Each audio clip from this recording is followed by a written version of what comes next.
आता पाहूया टॉप 9 मोठ्या बातम्या। राज्य मंत्रिमंडळाच्या शालेय अभ्यासक्रम आराखड्यात मनाचे श्लोक, भगवद्गीतेचा 12वा अध्याय आणि मनुस्मृतीतील श्लोक अभ्यासक्रमात सामील करण्याचा निर्णय वादग्रस्त ठरण्याची शक्यता। अभ्यासक्रमात मनुस्मृतीला श्लोकाचा वापर केल्यास राज्यातील अनेक संस्था स्वस्थ बसणार नाहीत। शैक्षणिक क्षेत्रातील जाणकारांनी भूमिका घ्यायला हवी होती, शरद पवारांची प्रतिक्रिया।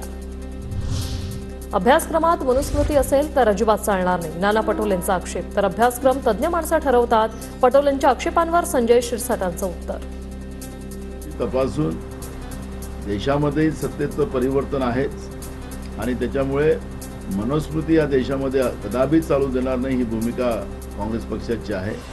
जेव्हा एखाद्या शाळेच्या धड्या अभ्यासक्रमामध्ये एखादा पाठ जेव्हा इन्सर्ट करायचा असतो त्यासाठी असलेल्या शिक्षण तज्ज्ञाची जी काही समिती असते त्यावर सर्व फेरविचार करूनच त्याला अंतिम स्वरूप देण्यात येतं। नाना पटोलेंनी आज जे स्टेटमेंट केलं त्याला कोणत्याही प्रकारचा बेस नाही। इंदापूरचे तहसीलदार श्रीकांत पाटील यांच्यावर अज्ञातांचा हल्ला, संविधान चौकात तहसीलदारांच्या गाडीवर लोखंडी रॉडने हल्ला, मिरची पूड फेकण्याचाही प्रयत्न, 3 जणांना अटक। राज्यात कायदा सुव्यवस्था ढासळली, शासकीय अधिकाऱ्यांना मारहाण करण्यापर्यंत मजल। गृहमंत्री महोदय आता तरी जागे व्हा, इंदापूरच्या तहसीलदारांवर झालेल्या हल्ल्यानंतर सुप्रिया सुळेंची फडणवीसांवर टीका। पुणे अपघात आणि तहसीलदार हल्ला प्रकरणावरून रोहित पवारांची फडणवीस आणि अजित पवारांवर टीका।